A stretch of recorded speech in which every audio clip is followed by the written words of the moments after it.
Here we go. So, welcome everybody back again, episode 2 at the SuckLessStation podcast. So again, my name's John Corky. I am a 80 kilo strongman. For those of you who didn't see the first video, I'll probably just say it in everyone moving forward. And today we have a good friend of mine, Zach Schultz, who is also an 80 kilo competitor in the sport amongst various other sports I think you did as well.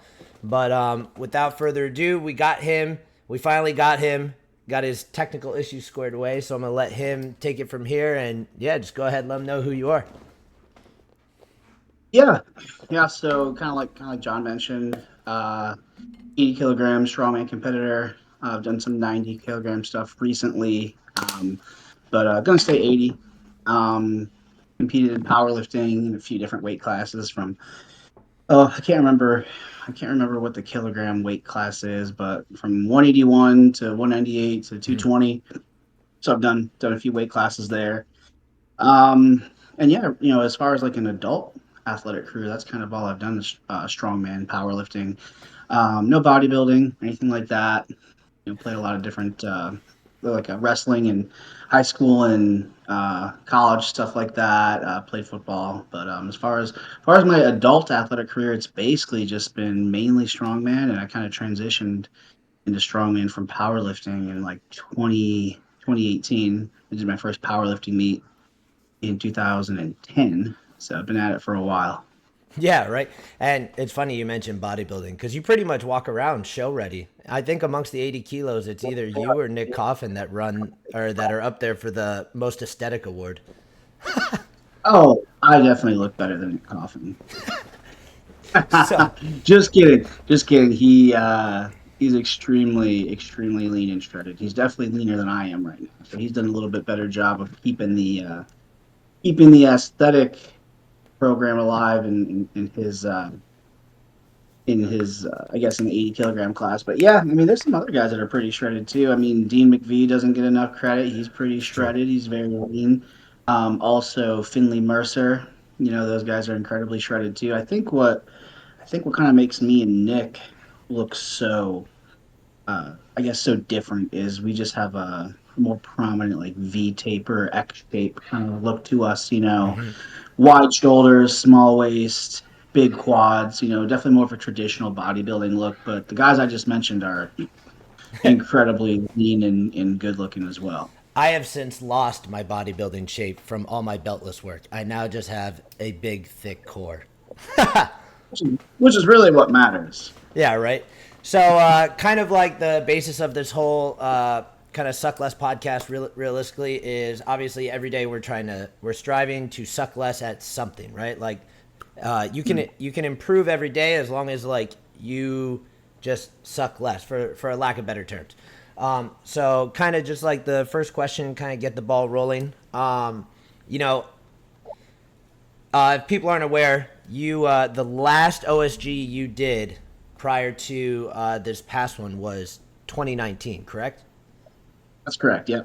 So um, I'll let you speak on it, but like I know that you had an issue after that show and following on, so we'll call it something that that kind of sucked, right? So how did you take your issue and then now get to where you're going or get to where you're at, if that makes sense?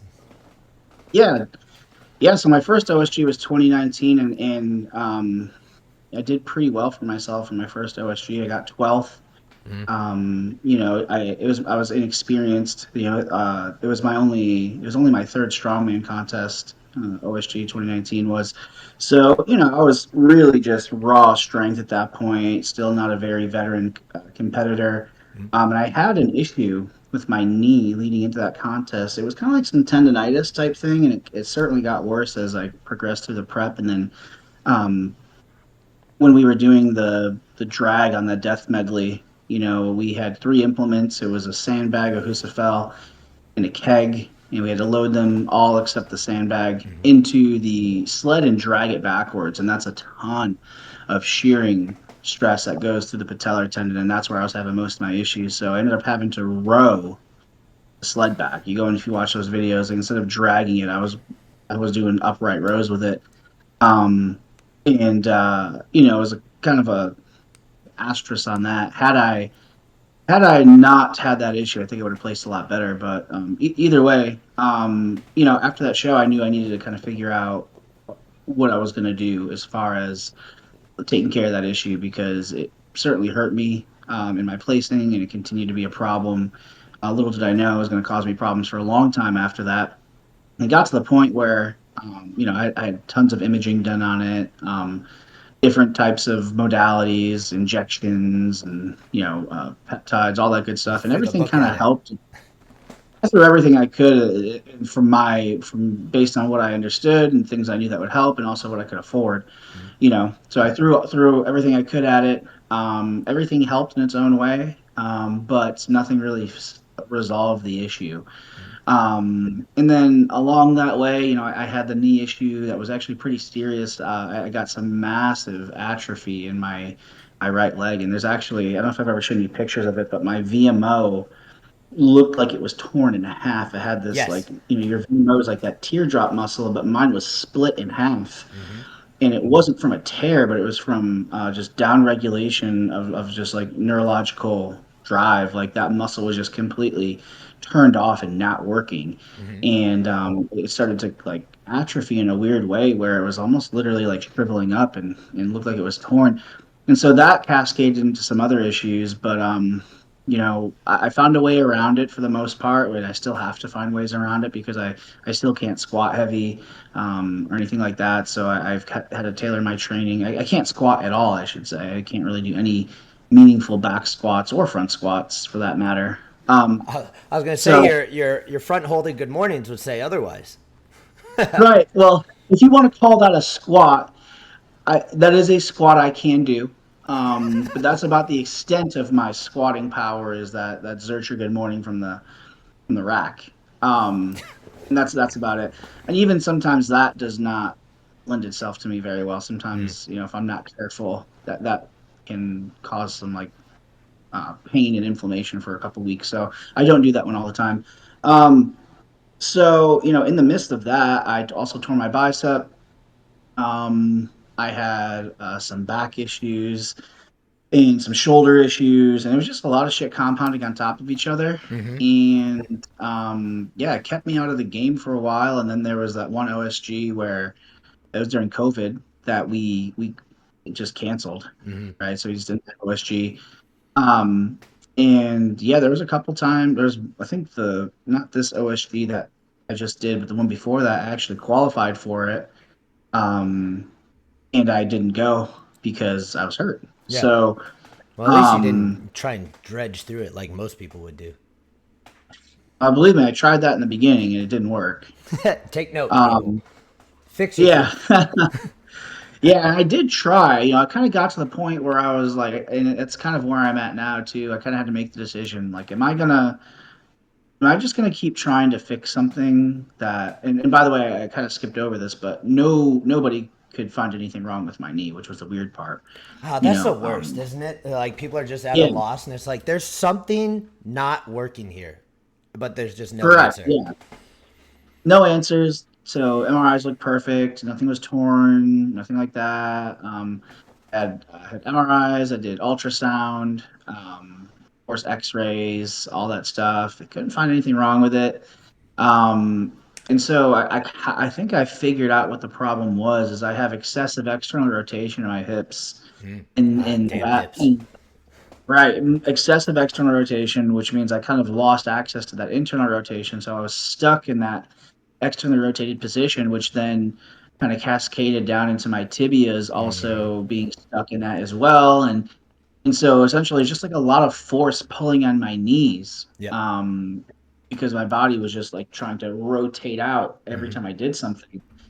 And so by working on internal hip rotation, working on tibialis mobilization and strengthening exercises and some ankle stuff as well, I've been able to restore a lot of that lost function, which has resulted in me being able to continue to train strongman and do so at a high level. But um, I think I've caused some permanent issues to it because now my right knee has this like almost like solid lump on the patellar tendon, which I could only guess is probably just scar tissue that has accumulated over the years. Scar tissue. Yeah, something is wrong. It's a large, large, just mass on top of it, Just an excess amount of and collagen built up right there on the tendon. probably some sort of deposit my body Yeah. created to keep it from tearing in half. Hmm. Um, yeah, so I kind of got to the point where I was like, okay, am I gonna keep trying to fix something that nobody seems to know how to fix, or am I just gonna find my own way around it Yeah. and just kind of figure out as a strongman competitor what do I need to do and I can't do, Hmm. or and what can I throw out because I don't need to do it. So that's what I've done is I've found ways to do the things I need to be able to do, and then I've gotten rid of the things that most people would deem to be helpful exercises, such as the squat, lunges, things like that, Hmm. and just got rid of them because for me, they weren't helpful. They were detrimental. They caused me more issues every time I would try to do them. So Hmm. got rid of them and yeah, just got doubled down on the things that I could do and made sure that I was just diligent in keeping myself on top of the injury and going through my prehab and rehab based exercises that keep me in one piece. And yeah, so that's kind of where I'm at now. I've kind of gotten around it for the most part. Doesn't I'm not gonna say I'm all good, but good enough to keep going. Yeah. So this actually kind of ties in perfectly to kind of one of the issues that one of our fellow Nutrex athletes just posted into Twitch. He was saying himself, he was saying he wished he could do heavy lifting, but he crushed his right leg with a tree, so his knee now says no. And then he follows it up with heavy weight causes his knee to dislocate. So obviously that points to an atrophied ligament imbalance because all four of your ligaments are the things that hold your knees in place. Yes, So it's subfluxating to some degree. so kind of like what Zach really articulated in a very well manner that I'm going to now dummy down for you people is essentially he identified a problem, but instead of shying away from the problem, or you might have at one point you tried to train around the problem, but instead of shying Yeah. away from his problem and creating even more muscular imbalances or at the top end worse postural defects moving forward, he hammered into his problem and has now been able to essentially, for the most part, like your posture's good. You don't really have any imbalances. You might have, again, like you said, like a limitation, but you've identified workarounds so that you don't create these imbalances to later on hurt yourself in the past. And too many people I see nowadays, like they take the advice, like, or not even advice, it's just in their head. They're like, oh, my knee hurts when I squat. So I'm either, let's say it's a right knee, right? It's like, okay, my right knee hurts when I squat. So subconsciously, your body's going to naturally shift its position or shift your squat pattern when realistically, to overcome an issue is to, I mean, get more into that issue. So it's sweet to hear that like you took the proper route. Yes, is the best I could. Like in the best case scenario, what you would do is you'd identify the problem with a doctor through medical imaging, Mm-hmm. and you'd put together some sort of rehab protocol to fix the problem, and then after you have all of your ability back, you've basically been cleared to go back and train and do strongman or Mm-hmm. whatever sport it is that you're doing. But that was the problems. I never had that moment where the doctor was like, "Oh, here's your issue. Here's how we fix it," which I Yeah. would have, I told people back then, I wish I would have had something like an ACL tear or an MCL tear or something, because that at least has a definite answer Mm-hmm. to here's where we are and here's the timeline and path and all the steps we need to take to get back to where you want to be. Mm-hmm. Because I felt like I was just stuck in this perpetual cycle of I'm in pain Mm-hmm. and I don't know why. And I would just keep ending up coming back to that cycle and it fucks with your head so much. Mm-hmm. Dude, I Dude, ran into. Oh, keep going, it keep will going. drive you fucking crazy. Yeah, dude, trust me. I didn't really tell anyone about this except for like Holly and my coach, and then like my soldiers and leadership saw it. But like when I was out in Poland, I don't know if it was like what I was sleeping on. Maybe it was a diet. I mean, I'm 34 years old. If I eat something wrong at this point, like my GI tract will just go haywire. But Yeah. dude, I literally woke up one morning, nothing different, like just training as normal, nothing different. Woke up, could not bend my knees. Like I literally went to bend my knees, and it felt like my kneecaps were about to explode out of my freaking knees. Were they like locked, or was it just It just incredibly painful? just incredibly painful. Like, have you ever had patellar tendonitis? Yeah, and I know what you're talking about. That's happened to me before too, where you wake up in the like in like it's almost like you slept in a weird position Mm-hmm. and you didn't and your body didn't like it, and you wake up and you're just in incredible pain. You don't know why. Yep, it was literally I slept flat on my back, like no answer, nothing. Like I slept flat on my back. I woke up, couldn't bend my knees. Like, and this continued for like 4 or 5 months. Same thing. I got imaging. My imaging was Every morning you wake up with this. yes, and it would just continue throughout the day. And like, I got imaging, no answers, no nothing. And like, dude, it started affecting all my workouts because like I literally on a 0 to 10 pain scale, like when I would bend into my knees, or just bend my knees, 9. I would have a 9 pain. And Like on then, the patellar tendon. yeah, like literally, I couldn't explain it. Like just in the kneecaps themselves. Like I literally, I woke up one morning. We were out in the field. I woke up one morning. I just was like, my knees were like feeling okay, and I was like, oh, and I did like a broad jump just to show my shoulders, like, haha, like I'm dicking around. I jumped. I collapsed. I couldn't get back up because my stuff just destroyed itself. And what ended up fixing it was it ended up being a dietary issue because like while we were there, I it just was gonna say, dude, it was 100% an inflammatory problem. yep. And so because all we ate out there was like pork and just it was all grease. It was horrible. And Polish food. yeah, and I ended up throwing some fish oil into just my morning routine, and I threw some fish oil in, and then I was getting ready for national, so I was like, "Screw this, I don't care."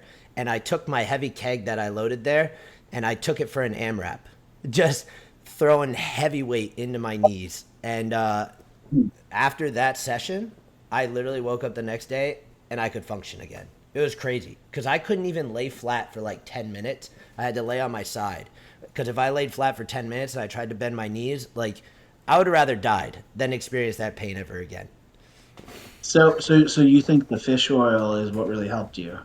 I do because I've actually noticed that when I don't have it in my system, my knees are just trash. Did you take anything out of your diet that you were eating a lot of at the time?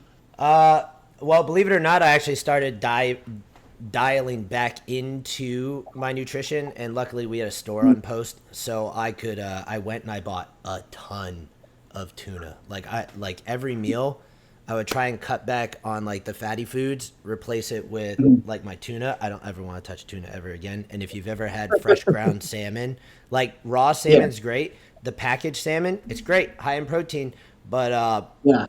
you might as well eat cat food. But so I switched out as much fatty foods as I could, and I noticed that like my body finally started coming around, and That's that's it's kind of a common problem with myself in general. Like I cannot do high fat. My body hates it. mm. Like 60 grams a day, we're chilling. You put me at like 70, 80, I'm gonna get fat. I'm gonna get puffy. Everything's gonna Yeah. hurt. It's awful. I think the thing with fat is it fat carries so many different micronutrients with it, and which means it can also carry micro anti-nutrients. So a lot of things that will cause inflammatory processes to occur, especially like pork, because pork is, that's why it's really important to get pork that's from a sustainable source because pigs will eat anything and farmers will feed them anything. And of course, if you're on a farm, you're trying to maximize profits. Like you're gonna, I was just talking about this with somebody earlier today. Farmers will feed their hogs like chicken shit and animal shit and just like things that you would not feed an animal normally. Yeah. And then when they consume that, the fat is where all of those micronutrients or anti nutrients are going to be deposited. Mm. So you're eating a lot of pork, Well, in the fat of that pork is all the chemicals and the toxins and all the shit that pig was eating throughout its life before it was slaughtered. So you eat this pork, and in that fat, you're eating all these horrible things that are going to cause, in your case, some really weird chronic inflammatory problem. It's horrible. Um, so when it comes to pork, like I love pork, but I really try not to eat it, and it has nothing to do with the fact that um, it doesn't have anything to do with the fact that I think it's a low quality meat. I think that it becomes a low quality meat because of the way most people raise it. So Yeah, I mean, yeah, 100% depends on like how the pig's raised, you know? Like that's why bison is so good for you and so expensive, right? Mhm. Because you're not necessarily paying for the quality of the meat itself, but you're paying for the quality of the animal all the way up to the point in the way that they put it down. Because bison's Yeah. one of those meats that like if it feels even slightly threatened or scared or whatever, that the meat just immediately goes bad, which I found fascinating when I found that out. Yeah, and bison also is, I could be wrong on this, but at least a few years ago, I knew this to be true. All bison in the United States is organic. It's not a um, I don't know what the word for it is, but it's not a We'll just meat use that's it's like, I was say we'll what's just that? use. I was gonna say we'll just use processed because that's the people understand that distinction: Yeah, processed, organic. yeah. There's no such thing as like, when you buy meat from like the grocery store and it's beef, a lot of that's coming from like almost like an industrial plant that holds Mm-hmm. on to cows, right? Almost all bison is free range. Mm-hmm. Ah, there So we go. That's a so better word. yeah, free range. So all the bison in the US is free range, so it's all organic. So when you buy bison, you know it's high quality because it literally doesn't exist in the same way that like cows do. Yeah, and leading into like knowing your foods and kind of realistically like knowing your body, right?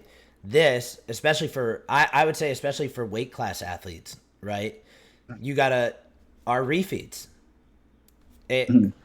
it affects your system almost, in my opinion, tenfold what you're putting into your system when you're doing your refeed. It's and I find this is just me being biased towards weight class athletes. We have to be a little bit more like cognizant and careful of what we put into our systems on our refeeds versus like the big fat head strong men, open men. Thank you, Carl, for Yeah. instilling the fat head comment of open strongman into my head because I cannot stop now.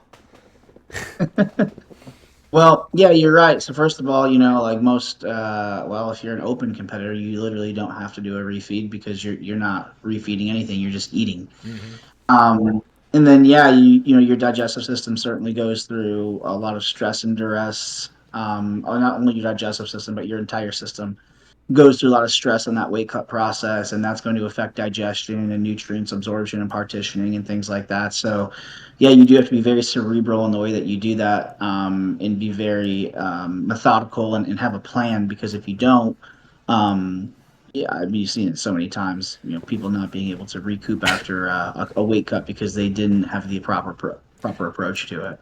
Well, in the forever honor of the SuckLess channel, right? Like, what is Hmm. the worst refeed experience you've ever had? Oh, that's easy. That was America's Strongest Man this year. Mm.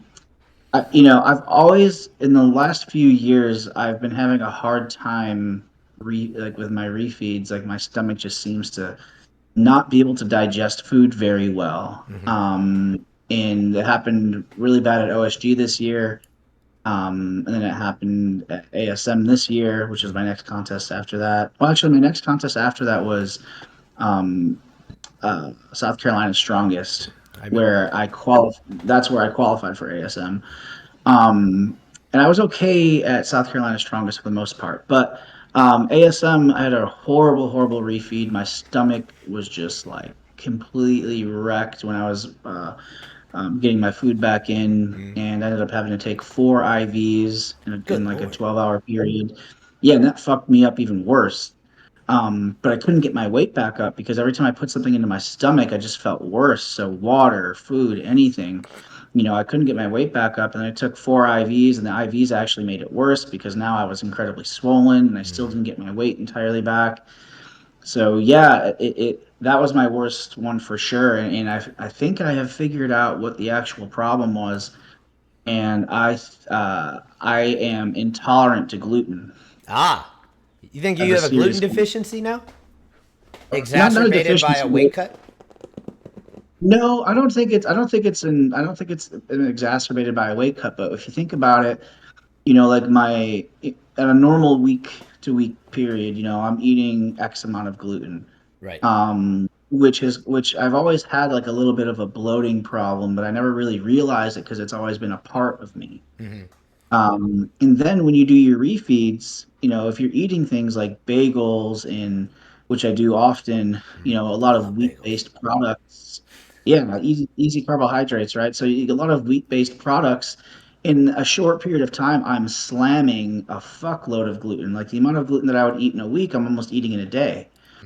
And again, now this is coming off of a water cut where your digestive system's already fragile and whatnot. So, I'm eating tons of gluten in a period of time where my body's already weakened and my digestive system's already not very tolerant. Mm, Um, so yeah, I think a lot of my refeed problems, I was thinking initially that it was from like my stomach just wasn't getting hydrated enough before I would start consuming food. mm, Um, but I don't think that was the issue now. Now I've tested this now. I definitely have a gluten intolerance, mm, and my refeeds normally would be heavy in gluten from, like I said, the bread-based products and things like that. mhm, Um, so next time around, and I have eliminated gluten from my diet almost entirely, except I get a cheat meal every week, and it's whatever I want, and I'll try to go gluten-free with that. But sometimes I mhm. just want some pizza, man. Yeah, I feel you. So, Yeah. basically, you just identified again, like we always say, right? Like you identified your problem, and hey, Rolf Morris, appreciate the follow, brother. So you basically identified that you're pretty intolerant to gluten. Yeah, I said Yeah, deficiency like a dummy. Intolerance, and I know what you mean. and through trial and error, you discovered the problem, and you have now moved Hmm. a course to fix it in terms nutritionally to keep yourself functioning great. See, Hmm. and that's what we love to hear on the channel. You know, Yeah, suck less. yeah, right. How do we make ourselves Go suck ahead. less, dude? My refeed story, you're gonna laugh. So it was last year, or I'm sorry, it was this past January, right? Last January. I was getting ready to go break the American deadlift record at New Year, new PR. Cut, phenomenal. Had to sweat 15 minutes. No big deal. Hmm. Very It good. in the middle of my refeed, uh, I did like the standard refeed. I followed all the guidelines except Holly was taking a nap. I was left unsupervised, and I thought it was okay. I grabbed a jar of honey roasted peanuts. Now, I've already told you that my body hates a lot of fat. So I grabbed a jar of honey roasted peanuts, and I was texting Cody, and I was just like shoveling peanuts in my mouth, just eating them. And I told him, I was like, hey, yeah, I was like, I'm just sitting outside snacking on some peanuts. And he was like, what? And at the time, I didn't think nothing of it. I felt Hmm. okay on the initial day. Next day, woke up in the morning, spent an hour on the toilet. Oh Then, God. before I even took my first tug on the deadlift, I probably was in the bathroom, no exaggeration, 40 times. Yes. Yes. Peanuts? Yes. And like literally my GI tract was so jacked up, like I had kind of some indigestion, like I was like aside from the bathroom breaks, I was burping all day. And it literally smelled. Everyone said that was around me because I burped. I didn't think it was bad. They're like, it literally smells like your insides are dying out your mouth. And I was, and I was just like, okay, I'm sorry, I'm gonna go over here now. And then, so I didn't believe it, and it was like 2 days after. I still had the jar of peanuts. I never finished them. It was 2 days after Should the, probably get rid of it. yeah, it was 2 days after the event. And I came home. I woke up at like 2 in the morning, and I was like, nah, I kind of want a snack. And I was like, oh, the peanuts are here. Or no, it was late at night. I was like, oh, the peanuts. Yeah. So I was like, let me see if these are actually the issue. So again, I ate a couple handfuls of like honey roasted peanuts. Dude, I woke up at 2 a.m, just gut rot, and just like had to instantly go to the bathroom. I was like, all right, that's it. No more peanuts. So what is it with the peanuts?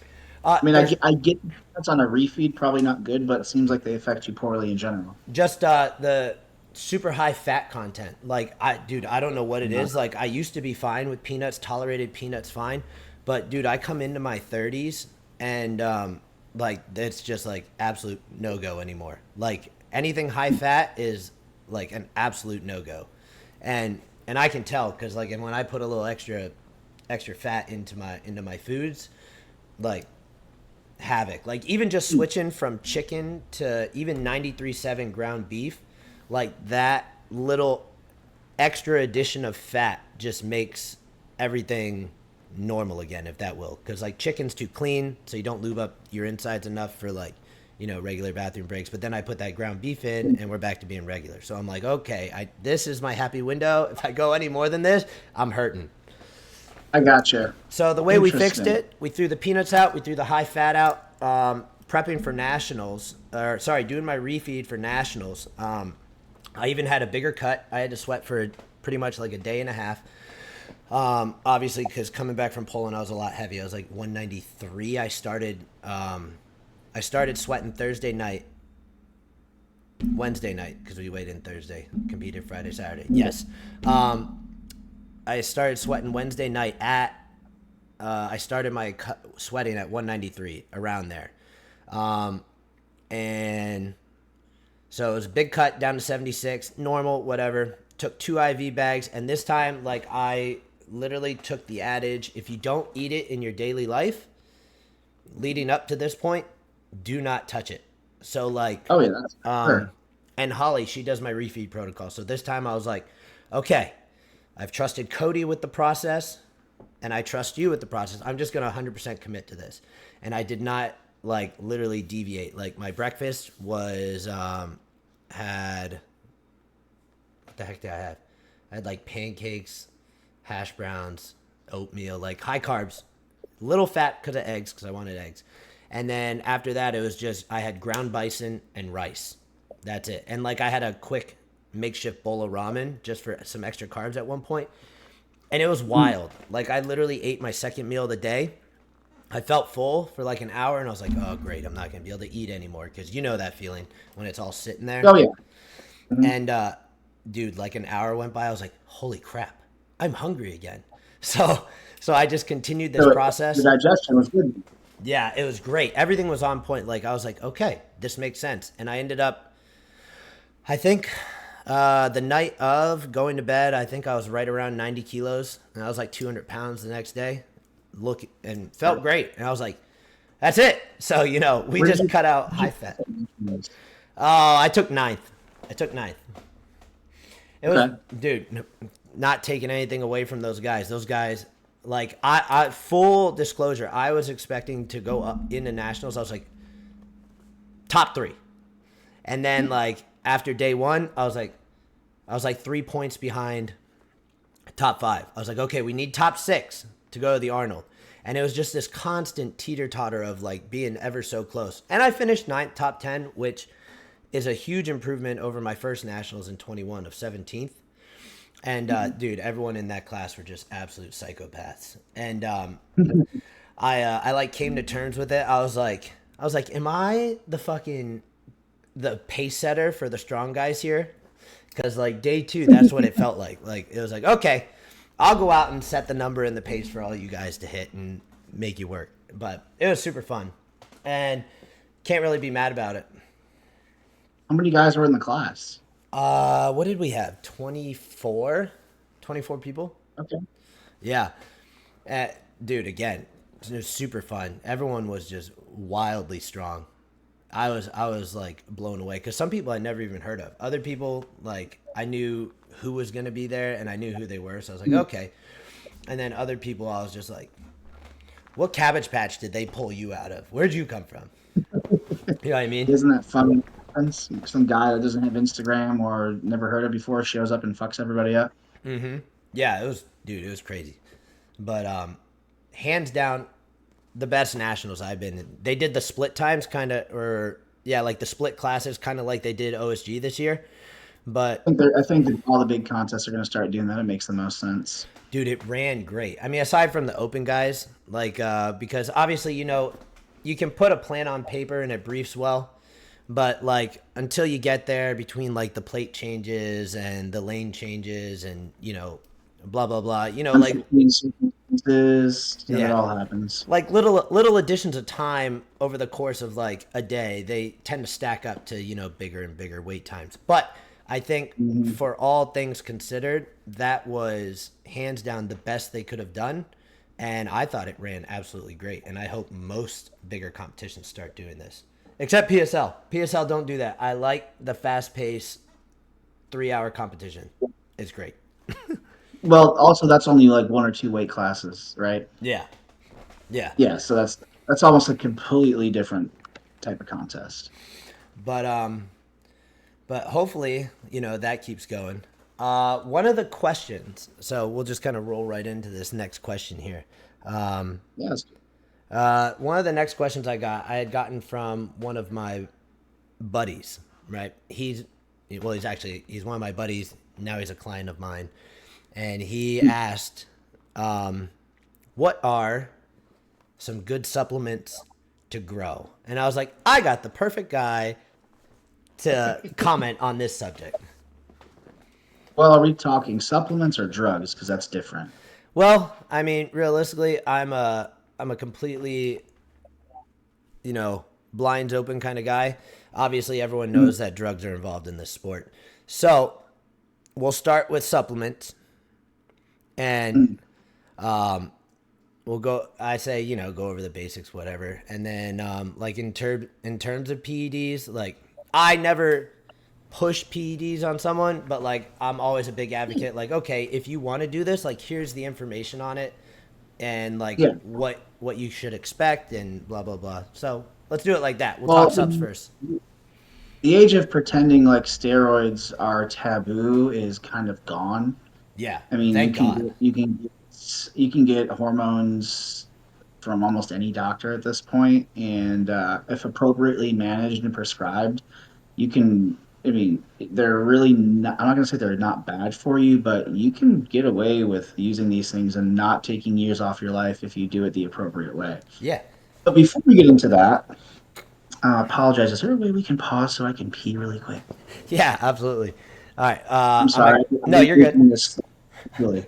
You're good. I'll go ahead. I'll throw it on intermission. I'm gonna go run to the bathroom as well. 2 minutes. Be right back. Got you.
All right. Back, let's go ahead and get you back on the main screen. There All he is. right. So supplements to help grow. Is that where we're at? Yeah. Yep. Okay. So, you know, there's really just two tiers. There's like two tiers of supplements when it comes to that kind of stuff. There's stuff that works and there's stuff that just doesn't work. And the category of stuff that doesn't work is significantly larger than the stuff that does work. Yes. So when you talk about growth here, I'm not going to be talking about like something that you can take that's going to slap on pounds of muscle. I'm going to talk about things that are going to kind of help the entire process of growing, such as being hydrated and having the proper substrates available to elicit muscle growth. Um, Not something that's going to be like a steroid that you take and is going to upregulate, protein synthesis and IGF-1 and growth factors that are going to allow you to put on muscle at an exorbitant rate. So, first one, obviously, we have to say creatine. Of course. So creatine's going to be the first thing. Creatine's been studied probably more than any supplement that I'm aware of. Creatine does a few things: increases the production of adenosine triphosphate (ATP), upregulates mitochondrial function, increases nutrient absorption, things like that. Allows you to output more power in training, which that in and of itself is going. Creatine's only going to work if you do. Mm-hmm. So creatine essentially upregulates your ability to output effort if you're using the anaerobic systems such as the ATP CP system, which is adenosine triphosphate creatine phosphate system, which is explosive power, heavy weightlifting, sprinting, things like that. So it's going to increase your output on that, which is going to elicit growth. If you take creatine and you don't do any of those things, creatine's not going to do anything for you in terms of growth. Creatine has other benefits cognitively and in other ways that are beneficial that you could use it for that won't really do too much for you as far as growth, but it's still beneficial. So creatine is going to be the first one.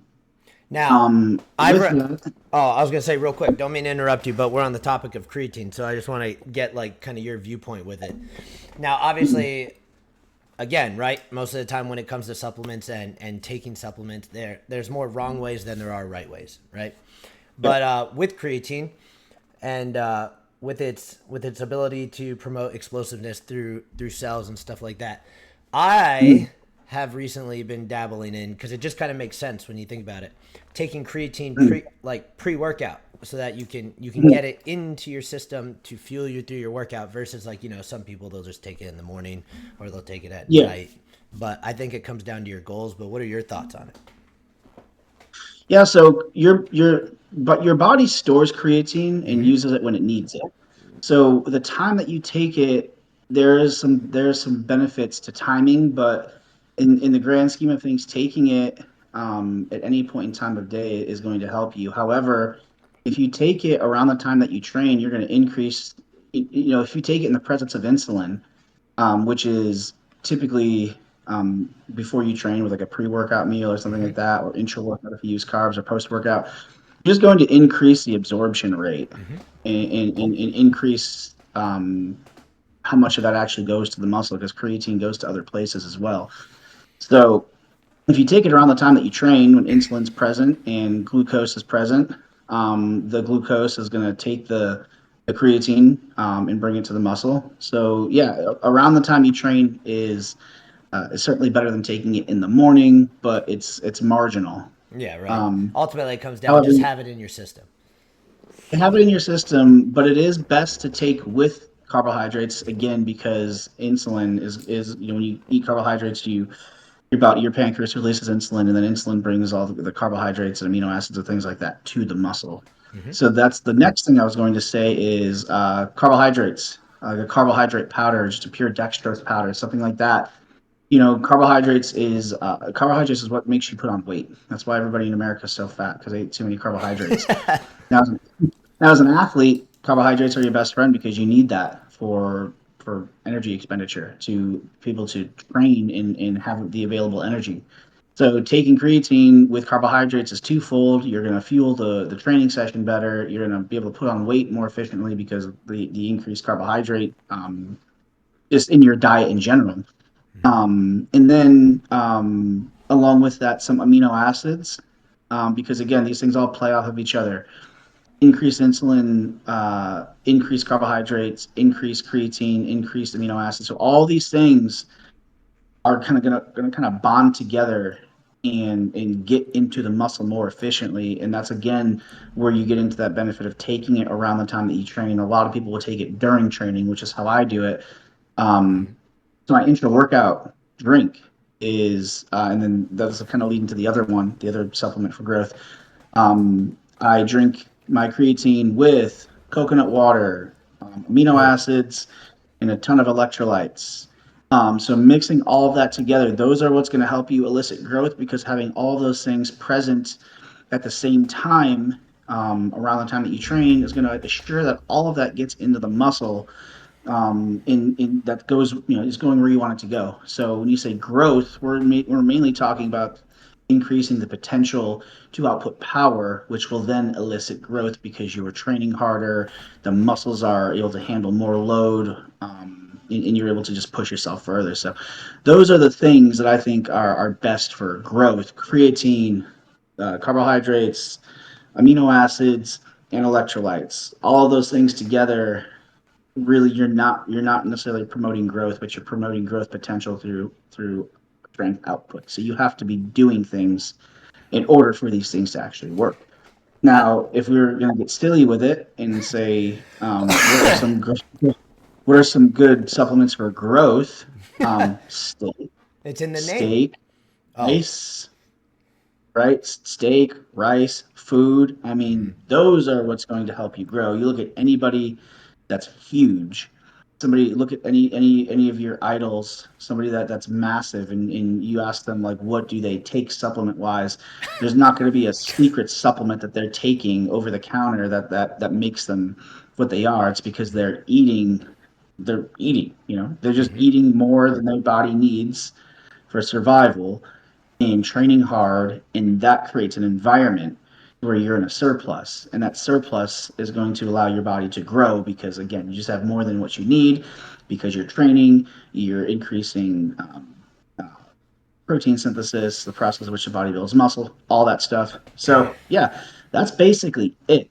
Everything else is not going to work. Well, whatever super supplements on the market right now that increases whatever the fuck it says is probably not is not going to probably do anything. I'll put an asterisk here and say if you're old enough, like probably starting it as early as 35, but probably more into your 40s and 50s, some of the natural testosterone boosters like Tonga Ali. I'm drawing some blanks on the other ones. Tribulus. You got fenugreek. You got the Greek, shilajit. yeah, yeah. All of those things could be good for growth if you do have a testosterone Yeah. problem. So, Shit, I remember being 18 um, years old eating fenugreek and tribulus test boosters from yeah, GNC like it was candy. You know what I mean? Like, oh, I'm a fucking man now. yeah, like back then, like did that stuff do anything for you?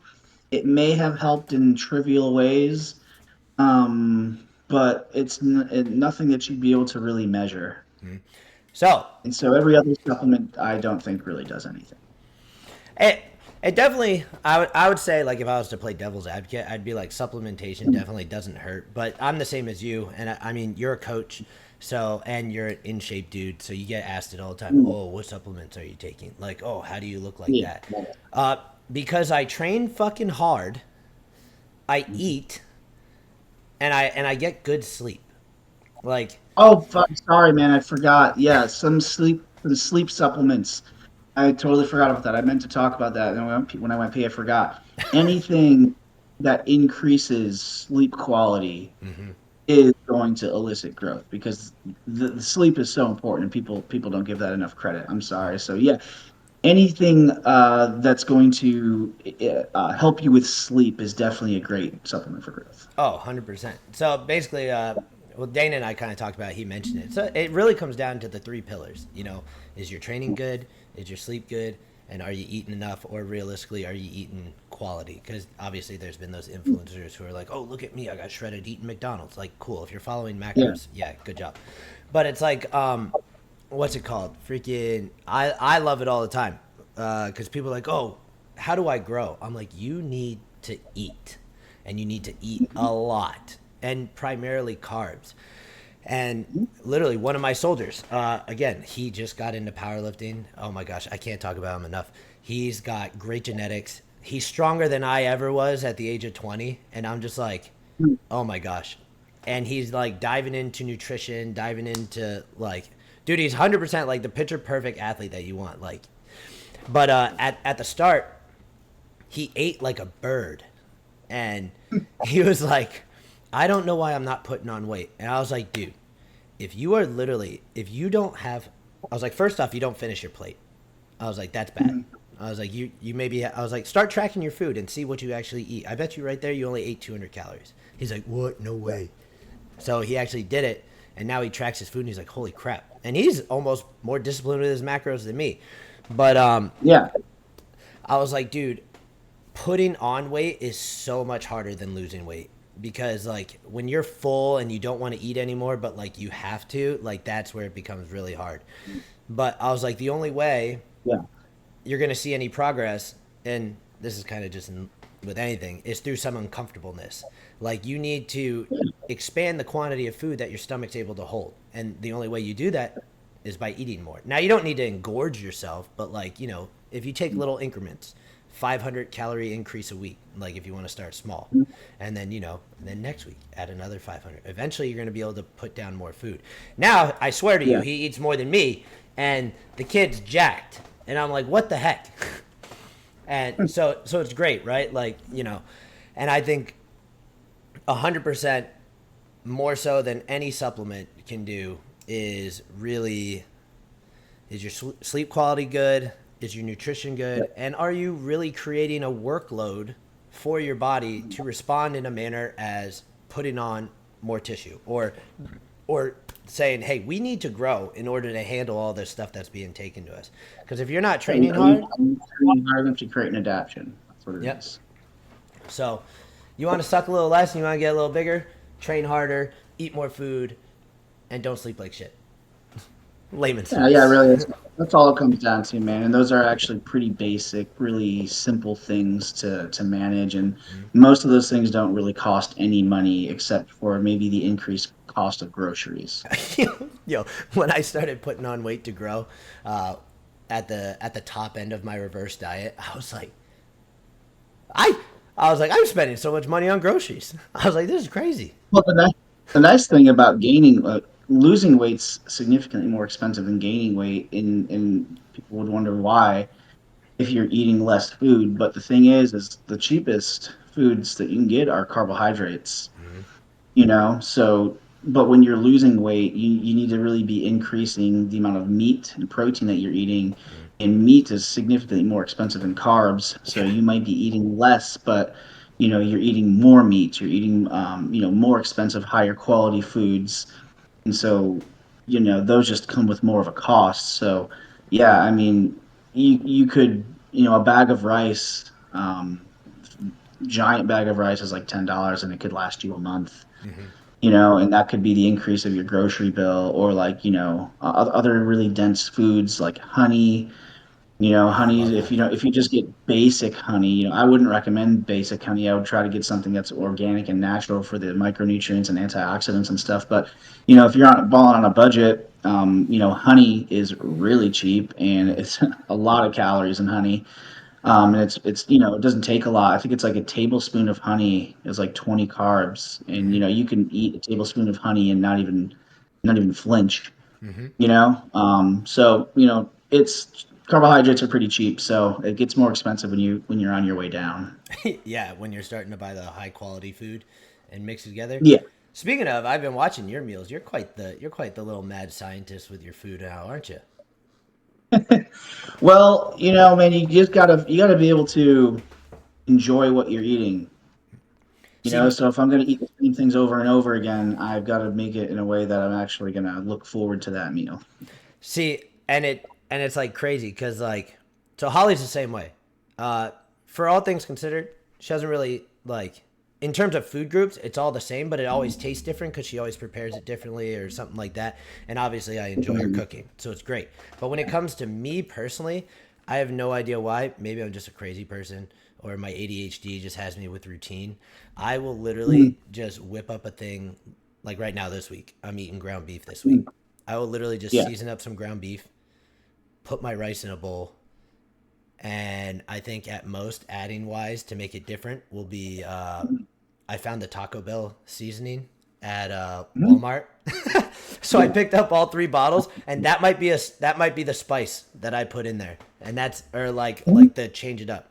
That's it. Like I am just a man of routine. Like my meals are boring, but they're macro dense and they're accurate. And for me, I'm just like, I don't know why. Every time I get a bowl, I know it's the same thing, but I'm like, oh, there it is. Yeah, and I mean, I'm kind of the same way. Not every day do I prepare something different. I'll kind of do what you do, where, spice of the week type thing. Like when I go to the grocery store, I'll buy whatever I'm going to season my meat with, and usually by the end of the week, it's gone anyway. So I got to go back to the store and buy new ones. So yeah, I mean, beef and chicken are kind of the only meats that I eat, and I'll rotate through, a bunch of different spices on a weekly basis. Mm-hmm. I don't really necessarily have to have all my meals taste different. It's more of on a weekly thing. Yeah, dude, I'll tell you for Waterload week, Mrs. Dash is great. Oh, because they got a shitload of salt in them, right? No, no, no. Sorry, like the last 2 days when you have, like Oh, when you have no gotcha. salt, Mrs. Dash has no salt. Oh, are they zero sodium? Yeah, the same thing with the Taco Bell Like, seasonings or Taco Bell hot sauce, zero sodium. And I don't I'm gonna know if write you've that ever down. tried. What, Mrs. Dash? Yeah, and I don't know if you've ever tried everything bagel seasoning and egg whites, but let me tell you, it makes it taste way better. Yeah, someone told me something recently like that. I think it just said on eggs, Yeah, generals. dude, they're great and they're cheap too. They're like these little bottles, which is perfect because you'll just tuck them away in the cabinet after you buy them once because you'll be like, oh, Mhm. I can have sodium again. So it's great because then you just always have them for when you don't need sodium but want taste. I wrote that down, Mrs. Dash. I'll remember that. My bodybuilding coach introduced me to that when he started prepping me to go on stage, which I never did because I fucked up my water load because I thought I knew more by reading the internet and I screwed it all up. Oh God, that's lovely. Yeah. But what's it called? Um, so speaking of that, right? You got a client now. Obviously you've been primarily involved in like strength sports your entire life. I'm tracking you have Mhm. a bodybuilding client now. How's that going I for do. you? Like in terms of Yeah. like different challenges. So as of right now, it's not that different. Where it's going to get more challenging is when we get more towards peak week and going through that process, because peaking for bodybuilding is a little bit more scientific, Mm-hmm. because you're looking to achieve a certain look and you have to manipulate some biology and chemistry in that department. So yeah, I mean, it's the hard part really isn't on me; it's on them. To follow the order of things. So going really well. Bodybuilding is not the most complicated thing to coach as Yeah. far as the diet goes, but everyone's going to be different based on the way that they respond to certain manipulations. Mm-hmm. So it will be be challenging. My first time doing it. It'll be fun too, because once I go through that process and understand it more, it'll be a service that I can offer more readily in the future. Mm-hmm. And of course, like if I ever decide to take that route myself, I'll know, kind of at least kind of a framework of how that looks. So yeah, it's not bad right now. Just as long as he keeps doing what he's supposed to do and is honest, we won't have any. I think it'll be a very smooth prep. Yeah, and with like that new challenge, right? Again, there's no progress without some type of suffering or uncomfortableness. So like this being a new Yeah, area for you, you're just improving yourself and adding tools to your bag for, future exactly. references, or if you want to do it yourself, you're like, okay, I know kind of what I need to do. So that's freaking Excellent. sweet. Thank you, man. When's your next show, or is it Florida's? OSG in 6 weeks. That's right. That's right. Yes. Yes. I will be watching that. And hopefully you don't get too banged up there that you show up to Florida all banged up, because if so, I'm winning the game of Magic this time. Oh, dude, I was just playing last night, dude. I got some real banger decks. I mean, I want you to beat me, man. I really do. I'm sick of winning all the time against everybody. I haven't. I really haven't had very many formidable opponents recently, so I hope you do. I hope you got something for me. Shoot. Hey, I got something in the works right now. But what's it called? I don't want to take up too much any more of your time. Obviously, you know, you're a busy man. Time's valuable, so I appreciate you greatly for coming on. Hope to have Really? you back. Probably what I'd like to do, honestly, is I'd like to get both you and Dane on here again after OSG, after you guys like recovered and stuff like that, and then we can kind of just we can talk about OSG. We can kind of Mhm. just talk about everything else, sort of broing down, if you will, just like three dudes chilling out. Yeah, dude. But For sure, man. Yeah, I mean, I've as long as I get enough time to because you asked me about this a while ago, so I had some time for it. So yeah, man, just keep me updated when you want me to come on, and I'm happy to talk. yeah, of course. Hey, I appreciate it. And shoot, as always, man, I do love the way that you articulate things. So, Oh, so thank you, dude. it was a pleasure having you. I hope you had a good time. And then Yeah, bro. good luck, and I'll be watching. Sounds good, man. I'll see you at the very least. I'll see you at Florida's Strongest Man.